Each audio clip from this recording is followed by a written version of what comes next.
Ah. Allez, allez, allez, allez, allez.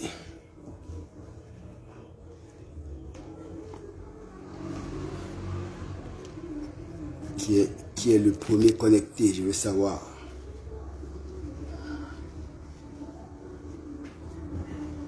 Ah. Bonjour, premier connecté, bonjour à tous. Bonjour, passionnés de football. Commencez à partager le live. On va faire un live de 3 quarts d'heure. On va parler essentiellement des Lions indomptables. On va parler du président de l'Africa Foot, de Jérémy Nditap. On va parler de Joseph-Antoine Bell.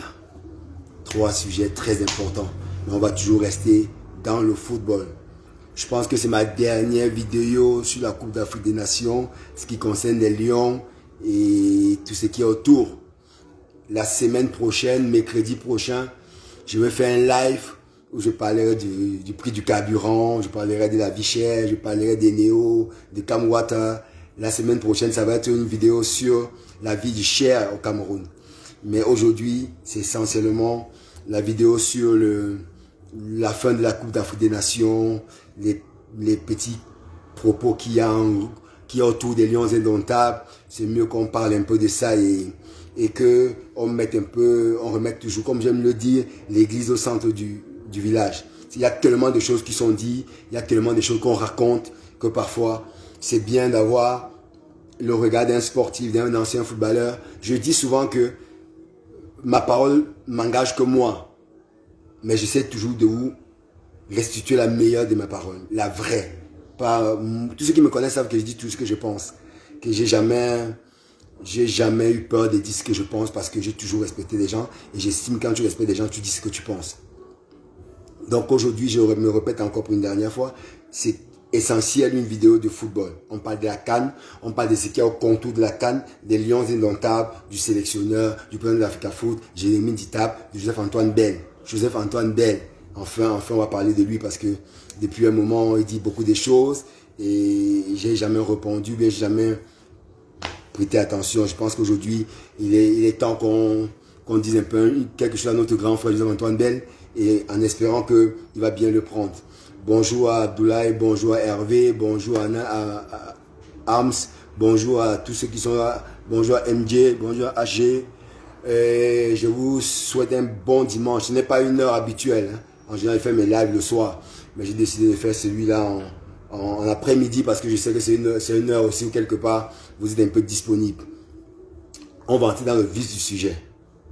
Et vous avez remarqué, j'aime toujours faire mes vidéos sans toutefois annoncer parce que j'estime que quand on fait un live, on n'a pas besoin d'annoncer, on le fait, après on le partage sur la page. Bonjour Kemar, bonjour mon ami, bonjour, j'espère que tu vas bien, bon dimanche à toi. Je veux reporter les godasses un jour si Dieu le veut, je vais remettre les godasses. Non mais bon, entrons dans le vif du sujet.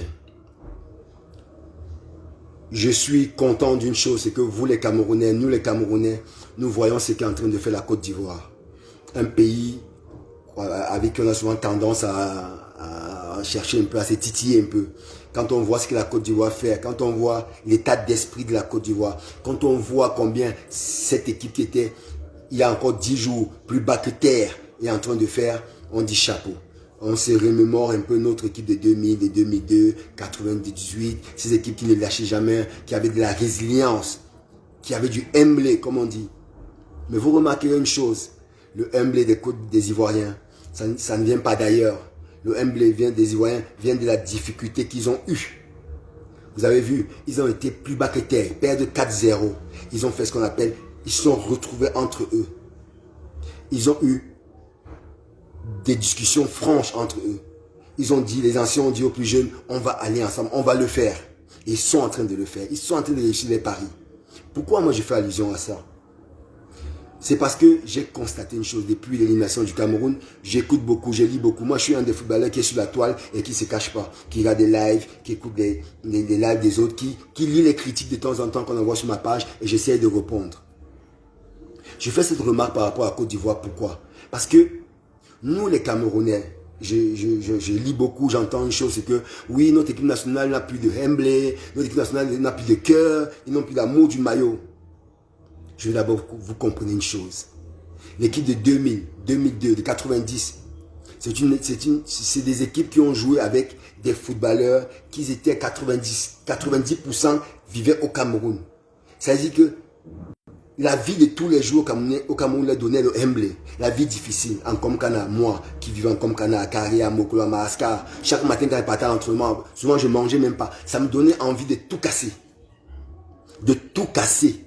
Donc quand j'arrivais dans un stade de foot, je pensais à ma galère, je pensais à mes problèmes. Donc quand j'entrais au terrain, j'avais envie de tout casser. Vous ne pouvez pas demander la même chose à cette génération. Pourquoi? Parce que cette génération, elle ne vit pas ce que nous on vivait. Cette génération, elle est totalement différente parce qu'elle vit avec son temps, son monde. 90% de nos joueurs sont à l'étranger, ils sont en Europe, ils ne sont pas au Cameroun. Donc, la relation qu'ils ont avec le maillot des Lions indomptables, la relation qu'ils ont avec l'équipe nationale du Cameroun, ce n'est pas la même que nous on avait. C'est pour ça que vous voyez cette différence de comportement, cette différence de mentalité. C'est normal. Mais comment on fait alors pour que ces jeunes acquièrent, comment on fait pour que ces jeunes aient de ce humble, cette envie, cet amour du maillot? Comment on fait? Voilà la question qu'on doit se poser. Comment on peut faire? Parce qu'on ne peut que faire les joueurs qu'on a. On ne va pas aller inventer d'autres joueurs. C'est les joueurs que nous avons pour le moment. À part quelques-uns qu'on peut encore ajouter ou bien qu'on peut changer. Mais c'est les joueurs que nous avons. On doit faire avec. Mais comment on fait pour que nos jeunes petits frères comprennent ce que c'est que l'amour du maillot, comprennent ce que c'est que le humble, comprennent ce que c'est que mourir pour le maillot des Lions comme Fofo, il est mort pour les Lions. Pour que nos jeunes petits frères comprennent ça. Il y a d'abord une chose qui se passe actuellement dont je ne suis pas d'accord et j'ai fait la remarque et je le redis ici. Parce que moi, quand je ne suis pas d'accord, je dis ce que je pense. Moi, Bernard Chouton, du CM Thomas, Mabouan Kessa et d'autres footballeurs, nous étions en Côte d'Ivoire. Nous étions à Yamoussoukro, proche des Lions indomptables. Même pas un jour, on nous a demandé de venir discuter avec nos jeunes petits frères. Même pas un jour, on nous a demandé de venir vivre avec nos petits frères. Même pas un jour. Alors que nous, en tant qu'anciens Lions, c'est ce que nous avons vécu. Moi, je me rappelle à l'époque quand j'étais à l'équipe nationale. Les Roger Mila, ils venaient, ils nous donnaient des conseils. On écoutait Roger Mila avec tout l'amour qui se doit parce que c'était un ancien joueur. Mais aujourd'hui, nos jeunes petits frères, on ne peut même pas aller leur donner des conseils parce que c'est fermé. Ce n'est pas normal. Donc, vous voyez qu'il y a aussi ces petits trucs qui font que parfois, nos jeunes petits frères ont besoin d'écouter les grands, ont besoin d'écouter les anciens footballeurs. Mais pour ça encore, ceux qui sont chargés d'organiser doivent faire les choses bien. Moi, j'entends les gens toujours en train de taper sur le président de l'Africa Foot. C'est lui qui est à l'origine de tout. C'est lui qui est la cause de notre malheur. Excusez-moi, de grâce. Est-ce que c'est le président de l'Africa Foot qui doit dire que Bernard Chouton il est en Côte d'Ivoire, il faut le recevoir avec les Lions? Ce n'est pas le président de l'Africa Foot qui doit le dire. Il y a un team manager, il y a un coordonnateur des Lions. C'est à eux de prendre la décision de dire que bon, Bernard Chouton il est là, il y a un sélectionneur, il faut qu'on ouvre la porte, qu'ils viennent parler à ces jeunes petits frères. Regardez ce qu'ils font, ce qui fait la Côte d'Ivoire. Regardez ce qui fait la Guinée. Moi, j'étais allé Guinéens tous les jours. Ils sont tous les joueurs, Ils sont tout le temps les joueurs. Regardez ce que fait la Côte d'Ivoire. Regardez ce que fait le Sénégal. Les anciens footballeurs sont autour de leurs joueurs et ils apportent des conseils. Mais nous, on oublie ça, on oublie que c'est important. C'est des petits détails, mais c'est important. Et après, personne n'a dit, ni moi, ni qui que ce soit, que notre sélectionneur, c'était l'homme parfait. Personne n'a jamais dit ça. Même moi qui soutiens Rigobert Song, qui l'a toujours soutenu, j'ai toujours dit, nous sommes dans une phase de transit. Et Rigobert Song était peut-être le choix, le seul choix qui se posait à l'instant T. Aujourd'hui, il est peut-être arrivé à la fin de ce qu'il pouvait apporter chez les Lions indomptables. Et comment on fait pour que ça soit mieux demain? Aujourd'hui, quand je lis les spécialistes du football, j'ai un peu mal au cœur. Quand je lis certains spécialistes qui disent partout, qui écrivent partout que oui, aujourd'hui on doit revenir, on doit aller chercher un Européen. Non, mais c'est pas possible, excusez-moi. C'est impossible. Au Cameroun, on ne va plus jamais accepter qu'un entraîneur blanc, excusez-moi, un Européen vienne entraîner l'équipe nationale du Cameroun. C'est terminé cette période. Je vous dis, c'est terminé. Parce qu'on a des anciens joueurs qui peuvent le faire. Aujourd'hui, c'est Rigobert Song. Peut-être que Rigobert Song n'a pas marché à 100%, il n'a pas été, mais il a apporté sa petite pierre. Il nous a doté d'une équipe où il y a beaucoup de jeunes. Comment on fait pour qu'un autre Camerounais prenne le relais? Et là, on a des joueurs. On a des gars qui ont déjà fait les preuves. Je peux vous en citer quelques-uns. Vous avez Webo. Webo a déjà fait ses preuves en Turquie. Tout le monde sait que Webo, il a fait la Champions League. Il est prêt. Vous avez Zemeyon. Zemeyon, il est là. Il est prêt. Il est au Portugal depuis des années. Vous avez notre petit frère, Joël Epalay, en France. Joël Epalay, ça fait des années qu'il entraîne une équipe. Il est prêt. Donc, voilà les gars qui peuvent prendre le relais, qui peuvent continuer. On n'a pas besoin d'aller chercher encore un blanc pour ça. Moi, je suis ceux qui pensent que non, c'est impossible. Je ne sais pas si j'ai le pouvoir de le faire, mais comme j'ai mon seul pouvoir sur les réseaux sociaux, je vais utiliser mes pouvoirs au moment venu. Si on va chercher encore un blanc pour nous amener à l'équipe nationale du Cameroun, c'est qu'on n'a rien compris. Et je suis sûr que le président de l'Africa, Samuel Eto'o, c'est son leitmotiv. Il a toujours dit qu'à l'équipe nationale du Cameroun, il n'y aura plus jamais un entraîneur blanc. Il va y avoir que des Camerounais. Parce qu'aujourd'hui, beaucoup passent les diplômes. Parce qu'aujourd'hui, tous ont passé les diplômes. Quand vous prenez le cas, Webo, il a passé ses diplômes. Il entraîne. Vous prenez Zemeyon. Vous prenez Joël Epalay. Voilà 3 noms que je vous cite. Vous prenez Patrick Mboma qui a les diplômes. Voilà les gens qui ont des diplômes. Ils peuvent entraîner l'équipe nationale du Cameroun. On n'a pas dit que parce qu'ils sont anciens Lions, ils doivent à tout prix entraîner l'équipe nationale du Cameroun. Non, mais parce que c'est une génération qui a passé les diplômes. C'est une génération qui a envie d'entraîner. Moi, ben là, tout le temps, je ne suis pas entraîneur. Je ne vous ai pas dit que j'ai envie d'entraîner parce que je ne suis pas entraîneur. Mais ceux qui ont la possibilité de le faire, on ne doit plus jamais dire qu'on va aller chercher un Européen pour entraîner l'équipe nationale du Cameroun. C'est impossible. Ça, croyez-moi, c'est impossible. Maintenant, quand je vous ferme la parenthèse de l'entraîneur, je vais vous prendre au cas des joueurs. Parce qu'il y a une chose que vous oubliez. Excusez-moi, je vais prendre quelque chose.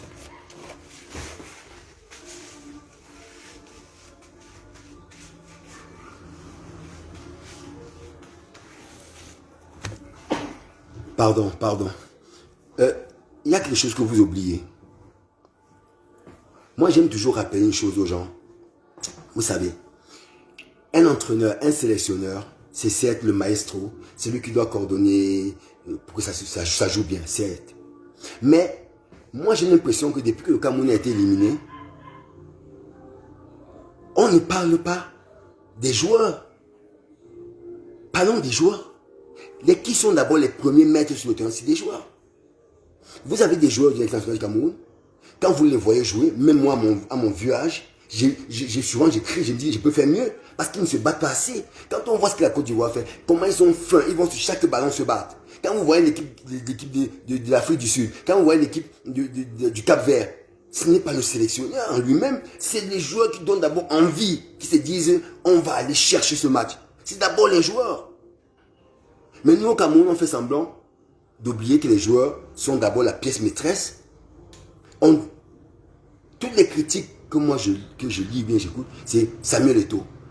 Mais je vous pose la question, Samuel Eto'o, il joue. On dit, oh, Samuel Eto'o est trop présent, il est omniprésent. Je vais vous rappeler une chose. Moi, à mon époque, on avait un président de la fédération qu'on appelait Iya Mohamed. Iya Mohamed était présent, il aimait le football, il était partout avec nous. On ne parlait pas trop de lui. Quand on ratait un match, je me souviens bien, pour ceux qui ont mon âge, bien qui m'ont vu jouer, rappelez-vous ici contre l'Angola, à Fandena, au stade Omnisport. Je faisais un mauvais match.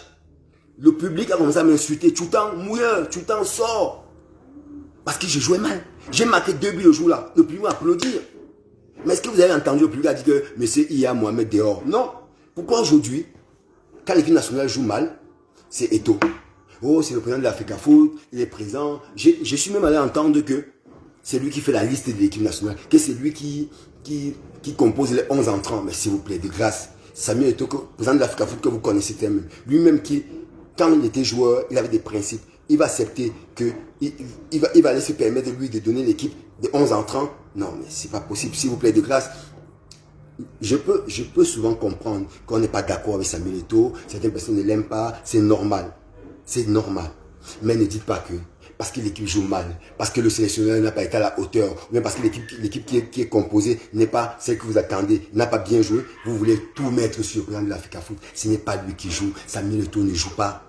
Ceux qui jouent sont les joueurs. Et le sélectionneur, il a pu faire jouer les joueurs. Si le sélectionneur a failli, si Rigobert, mon frère, a failli, Rigobert, on nous a toujours dit, si j'arrive pas au bout de ce que j'ai envie de faire, je déposerai ma démission. Il a toujours dit, et c'est un homme de principes, c'est un homme de parole. Donc soyons patients. Le moment venu, je suis sûr qu'il est rentré. Il va se Il va se poser des questions. Est-ce qu'il est arrivé? Qu'est-ce qu'il voulait faire? Jusqu'où il voulait aller? Est-ce qu'il est arrivé? Non. Qu'est-ce qu'il faut faire? Il a toujours dit, si je ne réussis pas, je poserai ma démission. Donc soyons patients. Ne ramenez pas tout à monsieur Samuel Eto'o, le président de l'Africa Foot. On peut ne pas l'aimer, Samuel Eto'o. On peut ne pas l'aimer. Mais de grâce, ne disons pas que parce que le match se passe mal, parce qu'on perd le match, c'est Samuel Eto'o. Samuel Eto'o ne joue pas.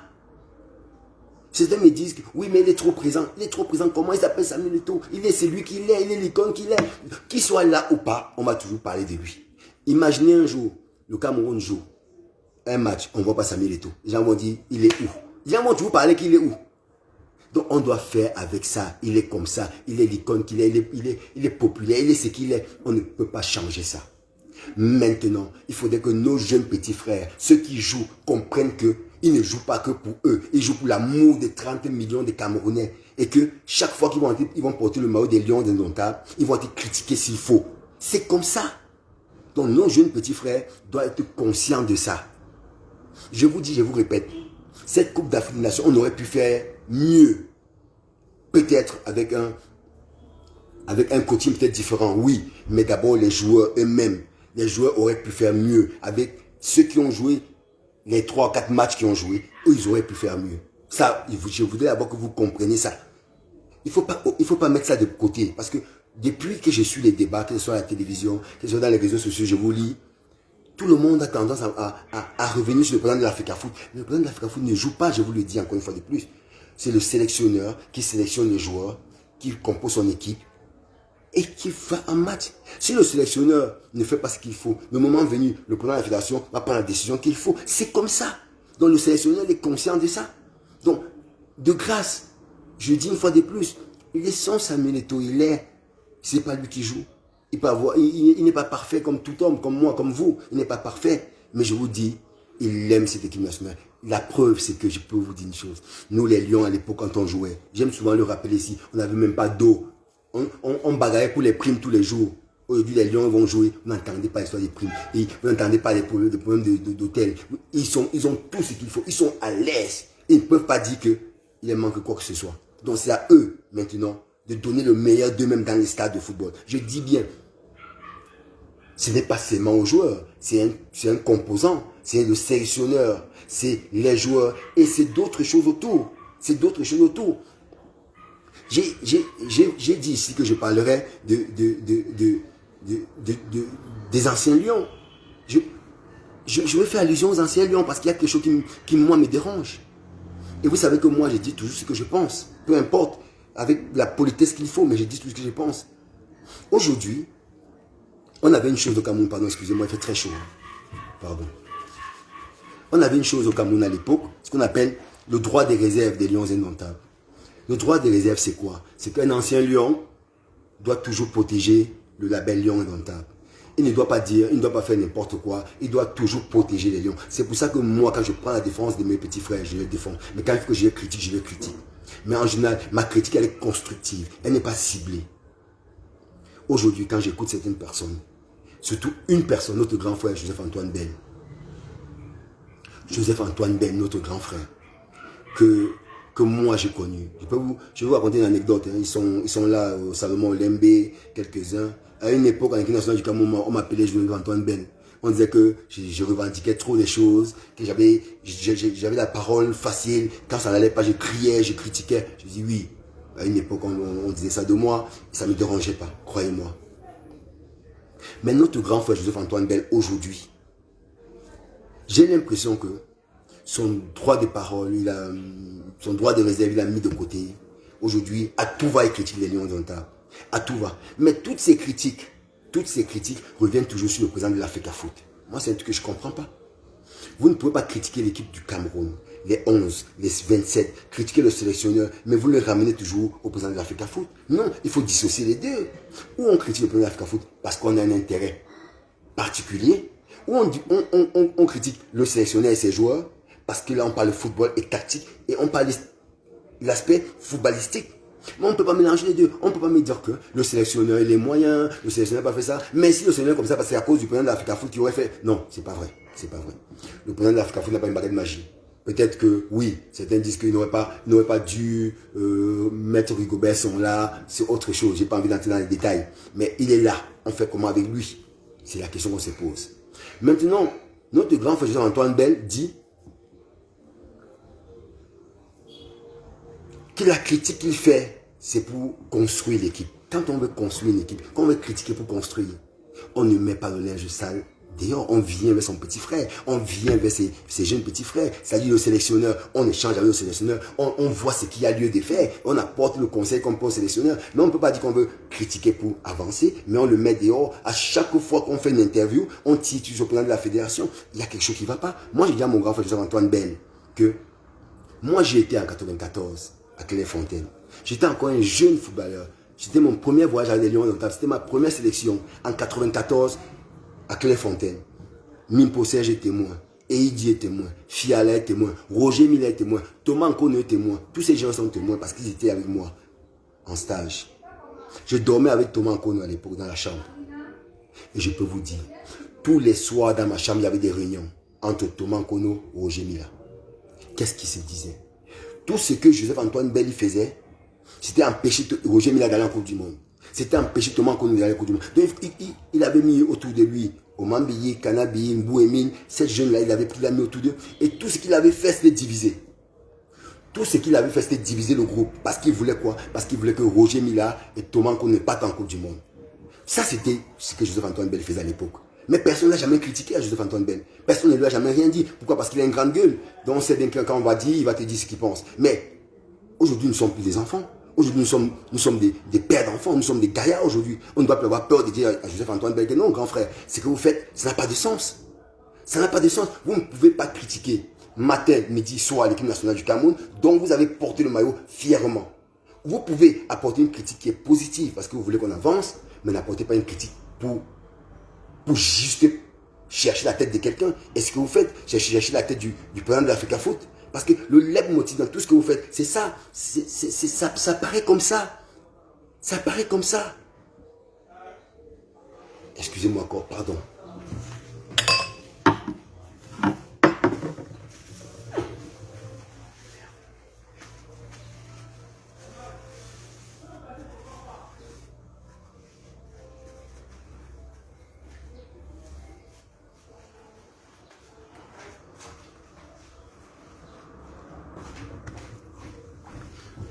Merci, désolé, hein. Il fait très chaud où je suis. Donc comme je disais, c'est ça que, c'est l'impression que moi, en tant qu'ancien footballeur, j'ai, c'est que la critique de notre grand frère Joseph-Antoine Bell, ce n'est pas une critique pour le progrès du football, c'est plutôt une critique contre une personne. Vous allez dire que oui, moi je défends Samuel Eto'o, machin. C'est pas la question de défendre Samuel Eto'o ou pas. C'est tout simplement que Samuel Eto'o, pendant l'Africa Foot, c'est un ancien footballeur. C'est lui qui est aujourd'hui à téléphone. Nous devons, nous, anciens footballeurs, de nous souder autour de Samuel Eto'o pour réussir sa mission. Parce que si Samuel Eto'o échoue, si Samuel Eto'o ne réussit pas ce qu'il veut faire, c'est tous les footballeurs qui ont échoué. Le public, vous êtes là, le public. Vous n'allez pas dire, oui, parce que tel n'a pas travaillé Eto'o, il est ancien footballeur, mais il n'a pas travaillé Eto'o, donc il n'était pas dans la gestion du football. Non. Aujourd'hui, c'est les anciens footballeurs qui gèrent le football camerounais. Si ça ne marche pas, c'est les anciens footballeurs qu'on va critiquer tous. Que ce soit Bell, que ce soit Jérémy Ndita, que ce soit Weme, que ce soit Achille Mana, que ce soit Makoun, que ce soit Bernard Choutan, que ce soit n'importe qui, on va critiquer les anciens footballeurs, sans exception. C'est pour ça qu'on se doit, nous tous, de nous souder, de nous mettre autour du président de la fédération pour arriver à redonner au football camerounais toute sa grandeur. Dans le championnat camerounais, aujourd'hui, on voit la malchance que l'effectif s'y a, c'est qu'il n'a pas trop de résultats à l'équipe première. Ça, c'est vrai. Mais le football, ce n'est pas seulement les Lions indomptables. Le football, c'est autre chose. C'est le championnat, c'est les jeunes, c'est tout ça. Donc, il y a tout un travail qui est mis sur pied, qui va porter le résultat dans quelques années. Le président de la fédération, depuis 2 ans, le travail qu'il fait, c'est un travail qui va porter des résultats dans 10 ans, dans 15 ans. C'est comme ça. Aujourd'hui, moi je vous dis souvent, on envie le Sénégal, mais ça fait 10 ans que le Sénégal travaille pour arriver là où ils sont aujourd'hui. Donc, soyons un peu patients, travaillons, donnons la chance à ceux qui sont là aujourd'hui d'arriver. C'est pour ça que moi j'interpelle mon grand frère Joseph-Antoine Bell, parce que je l'écoute depuis, avec l'ONIES, l'organe qu'il a aujourd'hui, dont il est gestionnaire aujourd'hui. On a l'impression qu'il est le président de la République et qu'il fait tout mettre les bâtons dans les roues de la fédération du football. C'est l'impression qu'on a, parce que tous les actes qui sont posés, c'est ça. Mais pour quelqu'un comme moi, qui connaît la maison football, qui connaît Léon Dontab, qui a vécu 94, je vous dis bien, à Clairefontaine, j'ai 94 à Clairefontaine, et qui sait comment Ben se comporte dans le groupe, Ben n'a jamais été un rassembleur. Ben n'a jamais été un rassembleur. La preuve, il a posé la candidature 3 fois pour être président de la Fédération camerounaise de football. Est-ce que vous avez vu tous les footballeurs autour de lui? Est-ce que vous avez vu tous les footballeurs autour de Ben? Non, parce que Ben n'est pas celui-là. Ben, c'est celui qui est individuel. Il est comme, excusez-moi de vous dire, comme cette génération 90, beaucoup, ils sont comme ça, ils sont trop individuels. Je peux vous jurer sur 1000 aujourd'hui. Je peux vous jurer sur 1000. Prenez Ben, prenez Thomas Nkono, prenez Roger Mila, enfermez-les dans une maison, posez un couteau, il y aura un mort. Parce qu'ils ne s'entendent pas. Ils ne s'entendent pas, cette génération, ils sont comme ça, la génération 90, ils ne s'entendent pas. Mais vous prenez ma génération, nous qui sommes entrés entre 94 jusqu'en 2006, vous mettez Tchoutan, vous mettez Mboma, vous mettez Joël et Palais, vous mettez Webo, vous mettez, je sais même pas qui, même Jérémy Ditap, vous mettez dans une maison, vous fermez, on va dialoguer, on va parler. Parce que nous, on avait une seule chose, c'est qu'on avait le groupe. Et le groupe était plus important que n'importe quel individu. Mais la génération 90, ce n'est pas ça. La génération 90, ils ont toujours divisé. La preuve, c'est que si le football camerounais est là où aujourd'hui, c'est à cause d'eux. Je vous dis, parce que Joseph-Antoine Bell, qui s'est présenté à la Fédération camerounaise de football, s'il réunit tout le footballeur autour de lui, les Thomas Nkono, les Roger Mila, il gagne les élections, alors le football camerounais, depuis tant d'années où il a changé, c'est que notre petit frère Samuel Eto'o, président de l'Africa, fait aujourd'hui, c'est ce que Bell aurait dû faire il y a 15, 20 ans, 30 ans. Ils ne se sont pas réunis. Et aujourd'hui, notre pauvre petit frère Samuel Eto'o, tout le monde le tape dessus, alors que tout ce qu'il veut, c'est redonner au football. C'est qu'il a connu le bonheur d'être footballeur au Cameroun. C'est ça aujourd'hui. Et il est en train de le faire. Dommage que l'équipe nationale n'a pas de résultats. Mais ce n'est pas seulement l'équipe nationale qui est important. C'est aussi le football jeune, c'est aussi le football amateur, c'est aussi le football pro. C'est aussi payer les salaires des footballeurs. Et c'est ce qui s'est passé au Cameroun. Donc, arrêtons de taper sur ce jeune garçon qui a envie tout simplement d'aider le football. Et que nous, anciens footballeurs, nous devons nous allier derrière lui. Ce n'est pas parce que je travaille, je pense que je suis coach de l'Africa Foot. Ça n'a rien à voir. Mais j'ai toujours dit, si un footballeur prend la fédération, peu importe celui-là, on doit l'accompagner. Et certains footballeurs, et moi je reproche ça à mes anciens coéquipiers, et je reproche toujours à mes amis en disant que vous ne parlez pas assez. Vous ne faites pas les vidéos comme je fais. Vous parlez dans des groupes. Non, allez parler dans...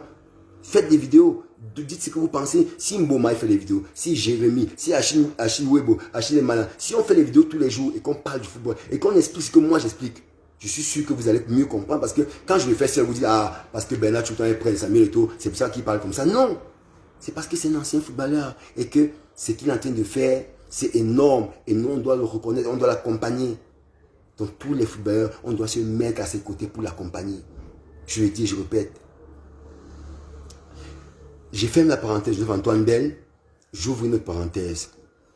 Jérémy Ditap, il y a quelque chose qui s'est dit depuis quelques jours. Vous avez dû entendre qu'on a parlé un problème qui s'est passé en Côte d'Ivoire, au dernier match contre la Gambie, où Jérémy Ditap est entré dans le vestiaire et il a été mis dehors et tout. Moi, je vais vous dire une chose, moi, je n'étais pas. Mais ce que moi, je sais, c'est que quand j'étais en Côte d'Ivoire,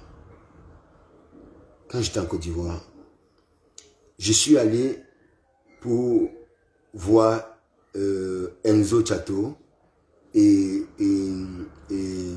j'étais avec qui? J'étais avec Bill Chato, on allait voir Enzo et on allait voir Castellito, les deux.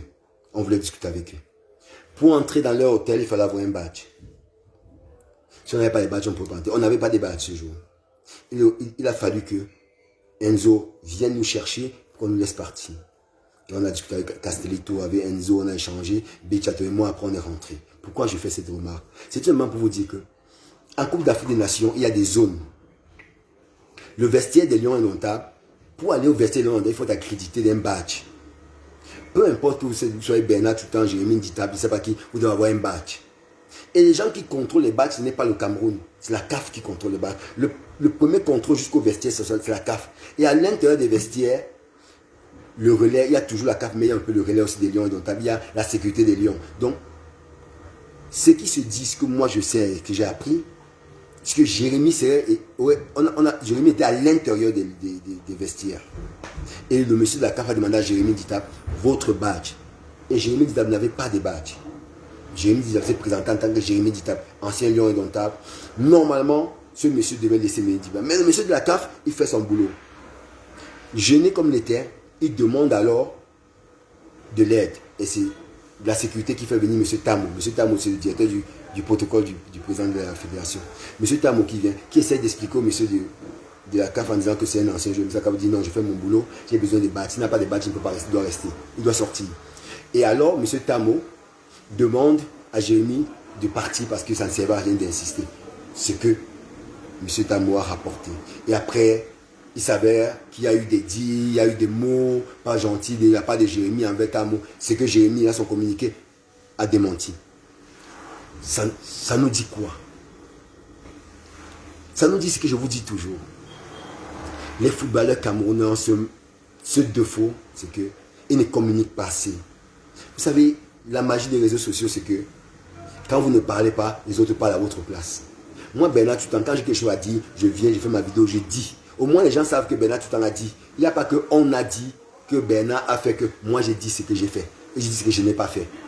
Donc, c'est très important. C'est pour ça que je dis qu'il faut communiquer. Monsieur Nditaba fait un communiqué. Dans son communiqué, il ne parle pas des propos qui ont été rapportés par M. Tamo. Vous voyez bien que maintenant, ça va laisser la porte ouverte à certaines personnes qui veulent juste que les footballeurs entreront des problèmes. Ils vont vous dire, oui, mais si l'autre a fait comme ça, après ça va entrer le président de l'Africa Foot a fait, mais Dieu merci, on a dit, le président de l'Africa Foot n'était pas là en ce moment. Monsieur dit dans son communiqué, lui m'a dit que le président de l'Africa Foot n'était pas là. Donc, mais il y a quand même des gens qui vont vous ramener ça à Samuel Eto'o. C'est pour vous dire une chose, c'est que les footballeurs camerounais, on doit être soudés tous ensemble. Peu importe qu'on travaille à la fédération, peu importe qu'on travaille au syndicat des joueurs, c'est toujours le bien de ce qu'on... La finalité, c'est qu'on veut le bien des footballeurs. Donc c'est ce qu'on doit faire. Que cet épisode nous apprenne, nous les footballeurs, qu'on doit plutôt chercher à trouver la solution pour qu'on marche ensemble. On ne peut pas aller au restaurant ensemble, on ne peut pas aller en vacances tous ensemble, mais puisqu'on a un lève motif, c'est que le football camerounais marche bien, donc on doit se donner les moyens pour que ça marche. Donc moi j'appelle mes frères, que ce soit Jérémy, que ce soit la fédération, à trouver le moyen de s'asseoir et de faire en sorte qu'on avance. Mais le seul et unique président de la fédération camerounaise de football, c'est Samuel Eto'o. Et ça, on doit le respecter, on doit faire avec. Et on doit se donner les moyens de l'accompagner. Peu importe où on se trouve, où ce soit au syndicat, où ce soit une association, on doit faire tout pour l'accompagner et non le contraire.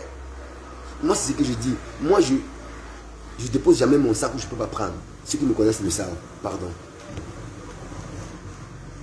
Il fait très chaud.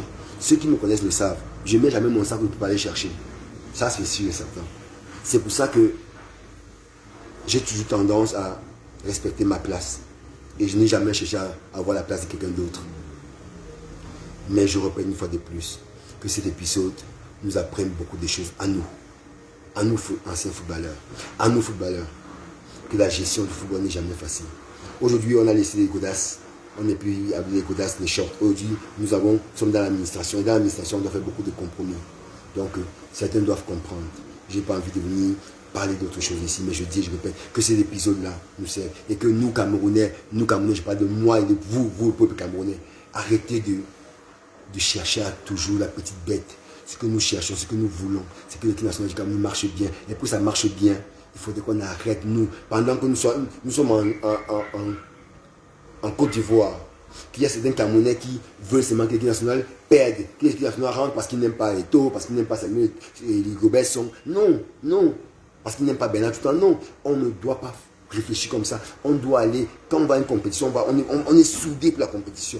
On finit la compétition. Quand ça marche pas bien, mais ça marche bien, on rentre, on se congratule, ça a bien marché. Ça ne marche pas, on pose des questions. Et on attend les réponses de ceux qui ont la gestion. Mais pas que pendant la Coupe d'Afrique des Nations, On entend tout et n'importe quoi. Des gens qui ne rêvent que le Cameroun échoue, qui ne veulent que le Cameroun échoue pour eux, parce qu'ils n'aiment pas Samuel Eto'o, parce qu'ils n'aiment pas... Non, s'il vous plaît, de grâce. Il y a une autre façon de faire les choses. Donc, une fois de plus, vous savez que moi, comme j'aime à le dire, mes lives en général, c'est pas pour démontrer que je connais mieux qui que ce soit, non. Mais là, en général, c'est pour remettre l'église au centre du village. Quand les gens disent des choses qui ne sont pas vraiment vraies, moi, je viens essayer de dire ce qui est vrai. Et comme je vous ai dit, le problème de Jérémie Nditabo, j'y étais pas. Mais je vais vous rapporter ce qu'on me dit. Mais entre ce qu'on me dit et ce qui est dit, il y a deux mondes. Donc, il faut faire attention, il faut bien prendre la part des choses. Il faut bien faire la part des choses. Mais je vous le répète une fois de plus. Le président de la fédération a un seul motif, c'est que le football marche. C'est que le football marche. Et nous devons de l'accompagner pour réussir sa mission. Parce que s'il échoue, on aura échoué, nous tous, footballeurs. Ça, je le dis. Et j'ai rappelé aux anciens, aux footballeurs, à nos jeunes petits frères, travaillez. Le Cap-Vert arrive bientôt. L'Angola arrive, vous avez vu ces gens jouer. Ils sont prêts. Maintenant, à vous de travailler aussi. Quand on dit travailler, c'est aussi individuellement. Ce n'est pas seulement attendre l'équipe nationale, c'est travailler. Essayez d'être titulaire dans vos clubs. Essayez de mettre de vous en club pour que quand vous arrivez à l'équipe nationale, vous soyez à 100%. Et je pense que le président de la fédération, je pense que les instances du football au Cameroun vont prendre les mesures qu'il faut pour que ça soit mieux. Mais je le répète encore une fois de plus, si demain Rigobert Song n'est plus là, ça va être un ancien footballeur camerounais. Je vous ai cité des noms: Webo, Zemeyon, mon petit frère, Joël Le Palais. Comme d'autres, il y a des anciens footballeurs camerounais qui ont des diplômes, qui sont prêts. Donc, moi, je suis pour que ce soit un Camerounais qui reprenne l'équipe nationale du Cameroun si M. Son Rigobert n'est plus là demain. Parce qu'il avait dit et il a répété que s'il n'était pas à la hauteur, il déposait sa démission lui-même en tant que Camerounais parce qu'il aura porté ce qu'il a apporté. Et je sais que c'est quelqu'un d'intelligent, il va faire ce qu'il faut. Moi, je tenais à essayer d'être précis par rapport à ça. J'ai tenu à parler un moment de Joseph-Antoine Bell parce que j'estime qu'en tant que grand frère, il se doit plutôt de protéger son petit frère. De protéger son petit frère, Samuel Eto'o. Pas de le jeter en verdict populaire. Pas de l'abandonner pour que les charognards tombent dessus. Lui, en tant que grand frère, il se doit de le protéger. Nous, c'est ce qu'on fait. Moi, quand je viens ici défendre Samuel Eto'o, je défends d'abord mon petit frère, le président de la fédération et l'ancien footballeur qu'il est, parce que je sais que ce qu'il fait, c'est pour le bien du football camerounais. C'est pas parce que j'attends quoi que ce soit, mais c'est d'abord passer ça. Parce que je sais que s'il échoue, moi j'aurais échoué en tant qu'ancien footballeur. Donc moi je dis encore une fois de plus à mon grand frère Joseph-Antoine Bell, comme à d'autres anciens footballeurs qui ne parlent pas, à cette génération 90, nos grands frères, qui ne parlent pas assez, mais qui devraient parler plus souvent que vous devez être là pour votre petit frère. Être là pour votre petit frère, ça ne veut pas dire qu'être près de lui. Ce n'est pas dire à la fédération. Vous pouvez être loin où vous êtes, vous faites des vidéos, vous soutenez les lions, vous encouragez vos petits frères. Moi je pense que nous devons le faire le plus souvent. On ne fait pas assez. Les anciens ne font pas assez. Donc, à mon grand frère Joseph-Antoine Bell, je le redis, grand frère, ne trouve pas dans mes propos quelque chose de méprisant. Ne trouve pas dans mes propos un manque de respect. Parce que tu sais très bien que je t'ai toujours respecté. Mais je dis et je répète une fois de plus que grand frère, quand on est grand frère et qu'on a besoin de respect, qu'on se fait respecter, on se doit aussi de respecter les petits frères. Moi, ça fait un moment que je regarde, que je lis tes interviews avec l'Oniès, avec tes commentaires, tes débriefs de match avec LFI, et je peux dire une chose, il y a des moments où j'ai envie de dire non, c'est pas possible, mais je me garde parce que tu es grand frère et que je respecte. Mais aujourd'hui, j'ai tenu à te le dire à travers cette petite vidéo que grand frère, non, ce que tu fais n'est pas digne. Bon, après, tu as ton agenda, tu sais pourquoi tu fais les choses, moi je respecte, mais je dis bien que c'est notre petit frère qui a été de la fédération camerounaise. Le football camerounais, c'est le football de tous les Camerounais. C'est le seul endroit où on ne doit pas politiser. Le football, c'est le seul endroit où on ne doit pas mettre la politique. On doit faire attention à ne pas tribaliser, on doit faire attention. Parce que c'est le seul endroit où les Camerounais se retrouvent tous sans parti politique. Donc, essayons de faire en sorte que ça reste ça. La maison où nous tous on vient parce qu'on aime le football. Peu importe qui joue, mais que celui qui joue doit être meilleur que les autres. Donc, donnons-nous les moyens pour que ça arrive, ok? Merci beaucoup. Une fois de plus, je vous souhaite un bon dimanche plein de bonnes choses à vous. Je tenais vraiment à faire ce petit live pour que nous essayions de passer à autre chose. Je vous ai dit, c'est mon dernier live où je parle de foot, où je parle de Coupe d'Afrique des Nations, où je parle des Lions indomptables. Mercredi soir, je vais faire un live sur le prix de l'essence qui a augmenté. Je vais faire un live sur le prix de l'essence qui a augmenté. Je vais faire un live sur la vie chère au Cameroun. Je vais faire un live sur Eneo, Kamwata, tous ces gens-là, parce que je pense qu'ils se foutent un peu trop de moi, de nous à ce moment. Donc je vais faire un live dessus. Et j'appelle aussi mes grands frères, vous les footballeurs. J'ai toujours dit que vous les footballeurs, vous êtes écoutés du peuple camerounais. Vous êtes écoutés des dirigeants camerounais. Parler des faits des sociétés. Il y a une histoire qui se passe à Douala depuis quelques temps. Un monsieur qui fait du tort aux femmes.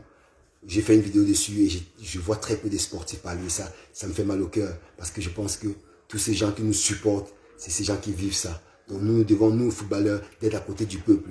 Quand le peuple souffre comme c'est là, on doit être là. C'est un fait de société. C'est quelque chose de très grave ce que ce monsieur a fait. Donc parfois, c'est bien que vous aussi, vous prenez votre téléphone, vous faites des lives, vous dites que vous n'êtes pas d'accord avec ce qui se passe.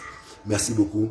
Portez-vous bien. Je vous souhaite un bon dimanche, fois de plus. Que le Seigneur veille sur vous et que vous continuez à aller dans les stades de foot et que vous continuez à soutenir les Lions indomptables. C'est une période difficile qu'on vit tous ensemble. Comme j'aime dire, sachons souvent perdre pour gagner. J'espère qu'on va beaucoup gagner bientôt. Merci beaucoup. Bon après-midi. Portez-vous bien. Et ceux qui posent des questions, j'essaie de vous répondre quand je peux. Ok? Merci beaucoup. Bien des choses à vous tous. Et une fois de plus, continuons à apporter notre soutien à la fédération. Continuons à apporter notre soutien à Samuel Eto'o pour qu'ils réussissent. Parce que s'ils réussissent sa mission, nous, footballeurs, nous allons réussir. Le football camerounais va se porter mieux. Merci beaucoup. Ciao.